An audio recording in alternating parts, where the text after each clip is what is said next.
की चाळीसगावला येणाऱ्या काळात एक मोठी इकॉनॉमी आणण्यासाठी प्रयत्नशील राहायचंय. आज आर्थिक राजधानीमध्ये वर्ल्ड इकॉनॉमिक फोरममध्ये चाळीसगावचं नाव आज इथं लिहिलं जातंय की आज या दावोसमध्ये जर सगळ्यात मोठा जर गाजावाजा कोणाचा असेल, भारताच्या या मुख्यमंत्र्यांपैकी एक मुख्यमंत्री देवेंद्रजी फडणवीस आज या दावोसमध्ये चारही बाजूने त्यांचं नाव घुमताना दिसतंय की चाळीसगावमध्ये एवढे मोठे प्रकल्प येतील की कितीवर किती शून्य जर म्हटलं तर बऱ्याच लोकांचं गणित चुकेल. नमस्कार.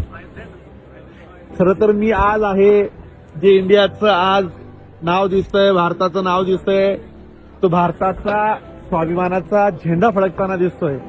हा झेंडा फडकतोय दावोस येथे वर्ल्ड इकॉनॉमिक फोरमच्या इंडियाच्या पॅव्हिलियनचा. खरं तर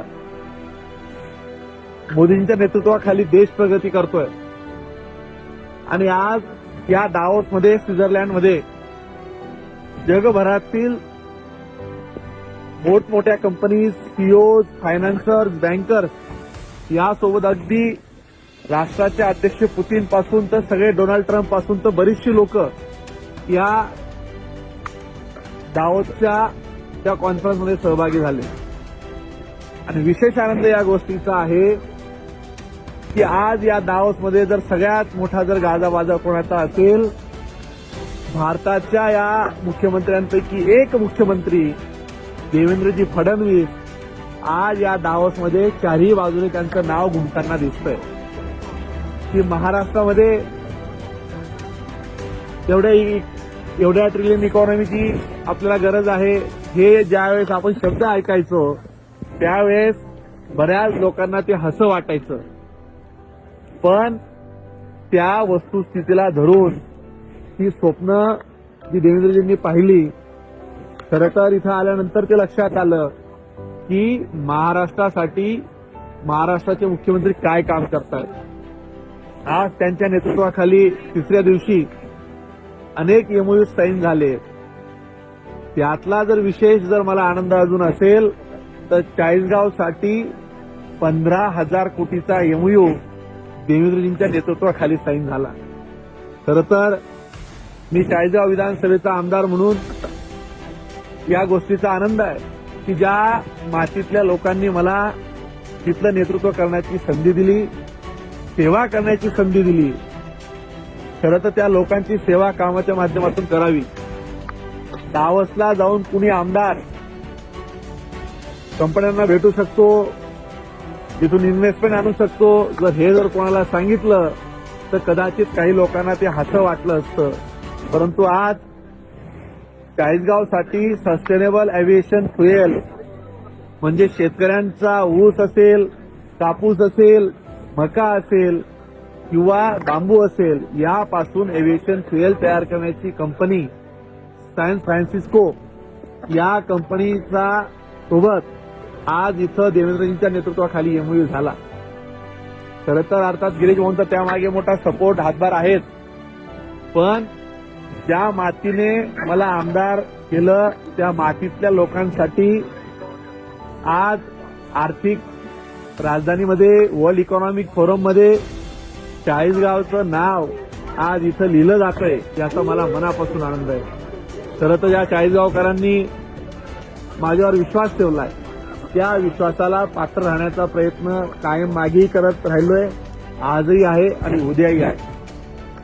या माध्यमातून मी तुम्हाला सगळ्यांना विश्वासाने सांगतो की येणाऱ्या काळात मी अनेकदा या अगोदर जेव्हा बोललो की चाळीसगावमध्ये एवढे मोठे प्रकल्प येतील की कितीवर किती शून्य जर म्हटलं तर बऱ्याच लोकांचं गणित चुकेल, आज तेच गणित चुकवण्याचे एक पहिली पायरी आज आपण इथं केली. ही वस्तुस्थिती आहे. हा एमओयू म्हणजे काय फायनल डॉक्युमेंट नसतं, ती अशी अनेक लोक चर्चा करतात, पण मी तुम्हाला सांगतो ती फक्त सुरुवात आहे. पुढच्या काळात जापान असेल, अमेरिका असेल, बऱ्याचशा देशांमध्ये जाऊन तिथल्या प्रमुख लोकांना भेटून, इन्व्हेस्टर लोकांना भेटून माझं व्यक्तिशः ठरलंय की चाळीसगावला येणाऱ्या काळात एक मोठी इकॉनॉमी आणण्यासाठी प्रयत्नशील राहायचंय.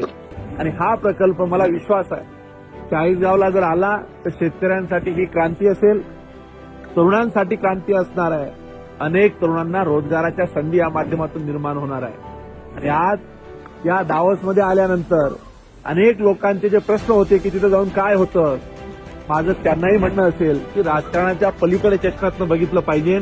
इथं आल्यानंतर अनेक विदेशातले देशातले अनेक इन्व्हेस्टर्स इथं येतात। इथं झालेल्या एमओयूला एक लोकशाही असते की बाबा हा वर्ल्ड इकॉनॉमिक फोरम मध्ये तयार झालेला, तिथं साईन झालेला, मुख्यमंत्र्यांच्या समक्ष झालेला आहे।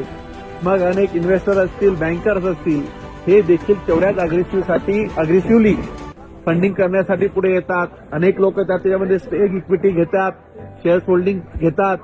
निश्चित त्याचा फायदा हा त्या कंपन्यांना देखील होत असतो। पुन्हा एकदा ज्या चाळीसगावकरांनी मला विश्वासाने विधानसभेत पाठवलं, आज तुमचा आमदार या इतक्या लांब येऊन चाळीसगावचं नाव आज इथं लिहिलं जातं, याचा मनापासून आनंद आहे। कायम चाळीसगावकरांसाठी अविरत सातत्याने काहीतरी नवीन करण्याचा, धडपडण्याचा प्रयत्न माझा असणार आहे।